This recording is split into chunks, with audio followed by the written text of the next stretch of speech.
Hello everybody and welcome back to another Is that intro boring? Should I have another intro? Maybe this is the time in my YouTube career where I give you guys like a nickname, you know, like a fan name. I mean, I almost have 240 subscribers, which is pretty much the height of YouTube fame. So I feel like, you know, you guys who have been with me this whole time, you guys should get a name. People have like suggested PowerCordians to me before, which super cute. It didn't quite like click, you know, in my brain as being like the exact right thing. What's special about a power cord? A plug? You guys want to be the plugs? Hey there, plugs! Welcome back to another video. This can be like the test week for this nickname. We can test a new name every now and then and just see, and then like take a poll. So leave a comment below if you guys want to be the plugs. So you guys haven't seen me much this past month, and that's because in just a couple weeks, I am getting ready to fly to Switzerland and do an opera gig. My first opera gig in like 15 months. I'm singing in a couple different operas, so it's been a lot of work, but I'm hoping that even though I'll be in Switzerland, I'll still be posting some regular stuff. If I can't make full YouTube videos while I'm gone, I'm not quite sure what my days will be like there, but I'll definitely be posting some things on TikTok. I do feel like that's the next stage of being an influencer, is posting like idyllic, really staged looking videos of my vacation / job. Kind of pan up from the cup of tea and, oh, it's an Alp. But so today, since I'm getting ready to fly off and do that thing, I thought we'd do something fun and dumb today. And then I remembered this one promise I made a long time ago. Maybe as this continues to update, leave it in the comments if you guys want to know what happens to Mozart and Dave Bob. Let me know, and I'll be sure to give us an update. So I immediately went to check out if the author of Jung und Verliebt, our fancy Mozart in Missouri fanfiction story, had posted anything lately.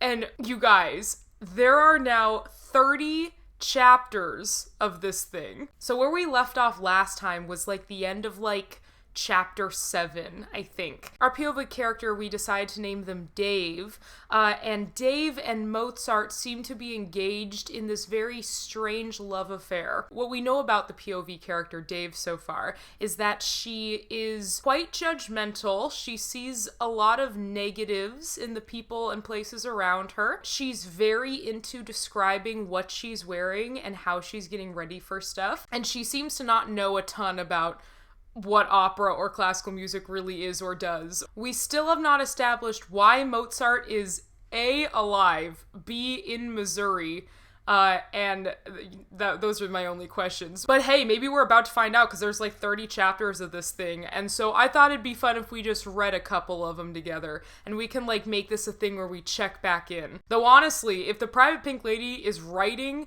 at the rate that she has been, oh my god, like I don't even know if we'll ever finish this. It'll be like the never-ending story. But before I forget, you guys, I feel like, you know, just like last time, we gotta always make sure that we have some ambiance in here. So, you know, just a second. Okay, ready. Let's see. Woo, my goodness. Well, apparently this smells like Fiji waterfalls.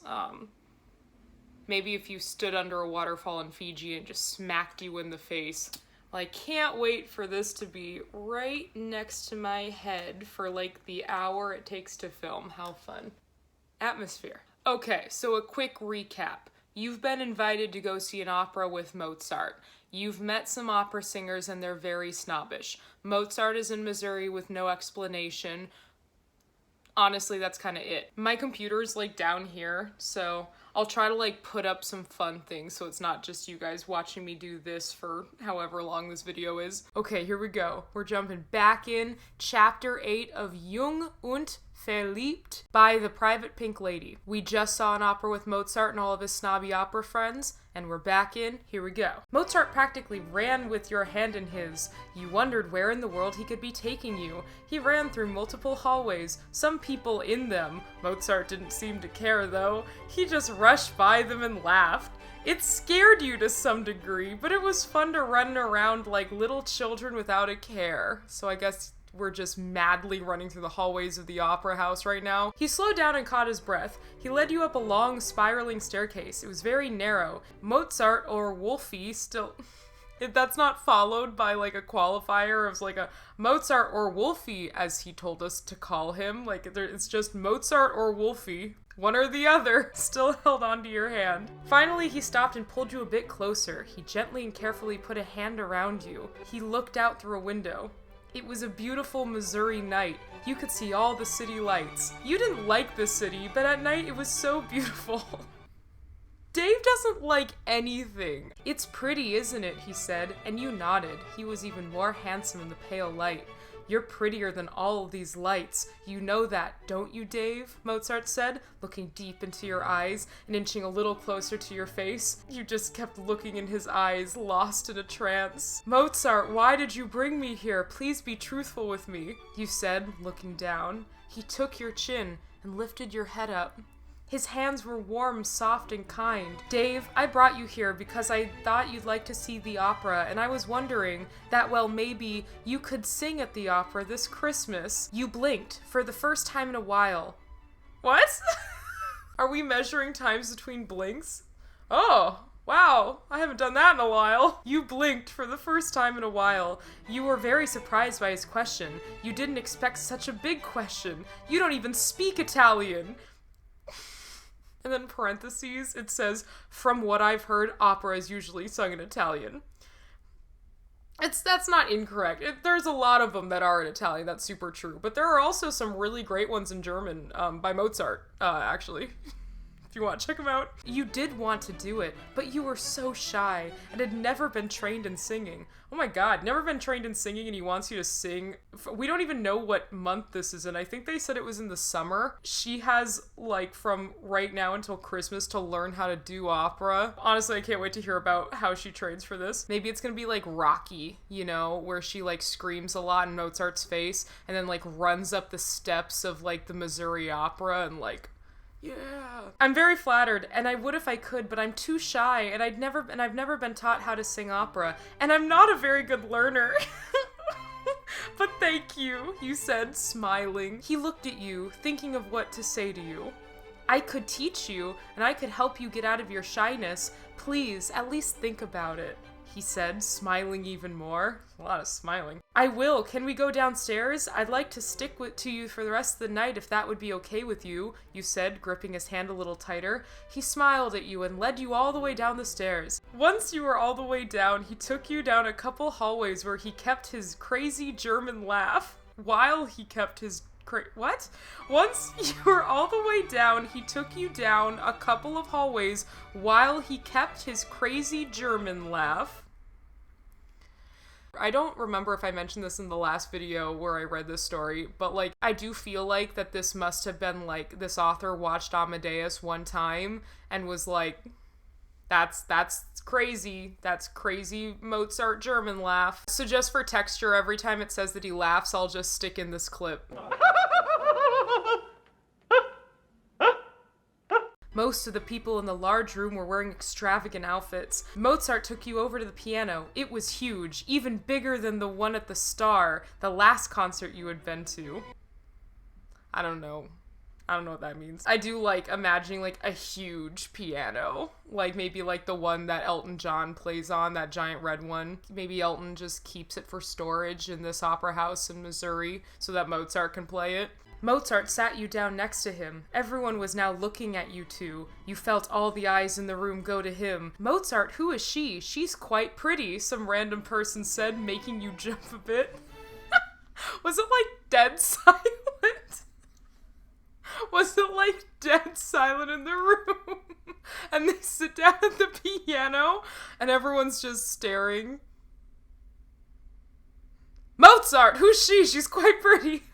I absolutely love the universe that, like, terminally shy, little kind of buttoned up lady fanfiction characters inhabit, because it kind of sounds like I'm reading this from the perspective of a little woodland creature that was just, like, let in here by Mozart, and everything's, like, too opulent, everyone's too snobbish, and if someone, like, directly addresses them, it's like, ah! Oh, that's Dave. She's my sweetheart, Mozart said, making your eyes almost pop and you jump a bit. You're jumping again. You don't even know what he meant by sweetheart. Did he mean by chance lover? You brush off that thought, though. You knew, deep down in your heart, that he didn't like you that way. At most, you could probably be good friends. Then he started to play. It was a song you had heard before, but you couldn't put your finger on it. Throughout the whole song, Mozart would look up into your eyes and smile that devilish German smile. What's a devilish German smile, do you guys think? I am also German, and I do remember the day they gave me my citizenship. Part of the list of like things you had to do it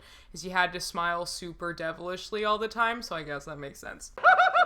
After he stopped, everyone applauded him. You smiled and also clapped. He stood up and gave a little bow. He took your hand and stood up. What? He stood up and gave a little bow. He took your hand and stood up. Okay. The crowd had split up now, and Mozart stood up. Oh my god! Again! He stood up and gave a little bow. He took your hand and stood up. The crowd had split up now, and Mozart stood up. Poor Mozart, he's trapped in a devilishly German standing up cycle. Mozart started to walk towards some people. Mozart, are you going to meet them? I think it'd be better for me to go find a chair in the back and you can come get me, you said, letting go of his hand and backing away. Oh, please don't leave. I want to introduce you to my friends, he said, taking back your hand. You simply just sighed and nodded. It was going to be a long night. Mozart took you around to meet almost everyone. By the end of it, you could barely walk around and almost fell down on multiple occasions. Oh my god, how long did you do that? Dave, I was wondering if you would sleep with me tonight in the Vale Mansion. You look tired, my dear, he said, sitting down and taking your hand in his soft one. You thought about it. You felt as if it might be a romantic invite? I assume invitation. Romantic invitation, perhaps? Yes, I have nothing better to do. Okay, ladies, I think we can all agree that the next time Mozart invites us back to his mansion after a long night of meeting snobbish opera friends, the correct response to that is, sure, I have nothing better to do. Thank you, Mozart, you said. You're welcome, my dear. Please call me Wolfie, Dave, he said, kissing the top of your head. Wow, guys. Okay, this is spicy. Let's see if we can do one more. Okay, so the next chapter is not so long, so I think we can fit it in. So this is chapter 9.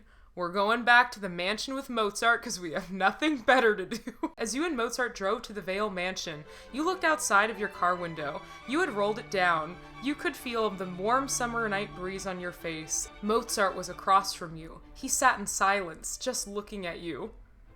Who's driving? The car was getting closer to the mansion, and you were starting to feel nervous. All your life, you had just been a visitor or a maid, but now you'd be sleeping in one of the beds. The car stopped. You rolled down your window. Your window was already down. It makes me feel like I'm taking crazy pills. Mozart reached for your hand, and you hesitantly took it. He led you out of the car to the porch. Mozart took out a case. Where? From where? From his pocket? From where? The next line is, you thought there was probably an instrument in it. So, like, the smallest instrument cape would probably be, like, a piccolo, right? Because those are, like, that big or something. They can be little tiny. But I love the idea that he had a tuba just back there and was like, oh, sorry. Ugh, it's the German in me. You opened the door with a loud creak. The mansion was dark. No one was inside. You realized that tonight, only you and Mozart would be in the house. Mozart stepped in and you followed in behind him. The floors creaked lowly. I assume they mean loudly here, but I also really love the idea of the floorboards, like, creaking in, like, a subservient manner. Excuse me, sir. Subscribe if you liked that floorboard reenactment. Mozart put down the case. He nodded his head to you and beckoned you to come up with him to the second floor. You hesitantly took his hand. He led you up to the second floor and took you into his bedroom. Whoa. You wondered why he was taking you to his bedroom. Okay, it's getting spicy, you guys. Strap in. Everyone grab your tubas. May I please take out your braids? Well, I guess our hair was in braids this whole time. That's very German, so that makes sense. He asked, his hands stroking your hair. You nodded and took a deep breath. He gently pulled out your right braid. The right side of your hair fell to your knees. What? He then started to pull out your left braid, and it fell to your knees. Thank God they're both the same length, but oh man, what if one was like to your knees and the other one was like right here? He felt your hair. It was soft and warm, somewhat like his, just much longer. Even the Germans have hair that feels like hair. Where will I be sleeping tonight, you asked, a bit uncomfortable. You had never been in a man's bedroom other than to clean it, and even then you were alone. You cast your eyes down. You didn't want him to see your face right now. Well, you got a lot of hair to hide behind, so you can just kind of whoop. You had an odd feeling for him, a feeling you couldn't really describe or put your finger on. If you wouldn't be too bothered, I was thinking you could perhaps sleep in my bed with me, he said ever so gently to you. All right then, you said in a whisper. Oh my god.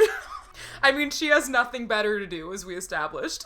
Mozart took out an old gown and gave it to you. It was light pink and had little daisies on it. You bet it was probably from Germany. It was very pretty. Is it all right if I undress in front of you? You asked, blushing. Mozart nodded and went to his chest. Undressing as... Oh, I guess chest of drawers. I was gonna say... Mozart nodded and immediately started digging through his chest. You turned away the second he started to undress. You were embarrassed to be in front of a halfway naked man. You also started to slip off your dress. You then took off your bra. Mozart turned to look at you and saw your breast for a split second and turned away. Wow, okay, you know, I gotta say that this story went from like 0 to 1,000. Not 10 paragraphs ago, we didn't even know how to talk to strangers, and now we are fully half naked with Mozart. Mozart then lay down on the bed. He was in a loose cotton tunic and loose gray shorts. He looked oddly sexy and tempting. I get like what she means is that she wouldn't typically find a dude in like a loose tunic kind of thing sexy, but I just really like that she's clearly attracted to this guy, and now in the moment of a clearly quite sexual thing that they're sharing, he's oddly sexy. Come lay down, darling. You look good, he said, patting the side beside him. The side beside him. You slid down next to him. Mozart, when would you like me to practice opera with you? You asked, sitting up, pulling the duvet up to your chest. We can start tomorrow morning if you'd like, if you don't have school or anything else going on. And anyway, your boss won't be there, he said, taking your hand. You felt a bit like a couple. It was a feeling you liked and felt weird about at the same time. I have a class at 3 p.m., but other than that, I'm free. Are you sure you're okay with dealing with me for a few hours? I can be a little difficult at times, you said, your eyes looking tired. Jeez. Yes, I'm sure, and you're not a difficult person, Dave. Or at least not as bad as the opera singers I have to work with. Fucking opera singers, man. Anyway, you should get some sleep. Good night, he said, turning off the lamplight and laying on his side away from you. You turned on your side after him. You stayed awake for a while, just contemplating. You wondered why someone like Mozart would take any interest in you. You didn't see yourself as one of the beautiful European opera singers he often associated with. He was now snoring a bit. He slept peacefully, and you could feel his body heat radiating off of him to you. You closed your eyes and drifted off to sleep. Alright, guys. I think we gotta call it there just for now. That had everything. Spiciness, German nightgowns, insulting opera singers. It's just like my normal Tuesday night. Well, you guys, thank you so much for joining me for yet another installment of opera fanfic. Can't wait to keep reading this thing with you guys. If you like this, please leave a comment and tell me. You know, I'd hate to keep reading this if you don't want to hear what happens to David Mozart in Missouri. Because honestly, I am enthralled. I desperately want to know. I'm having a great time with this. But it is starting to really smell like Fijian waterfalls in my room right now. So I'm gonna call it there. You guys have a great rest of your day. Be sure to check out my TikTok if you want to see my adventures in Sweden. That is not where I'm going. The other one. The other S country. If you guys like the fan name plug, please tell me in the comments below.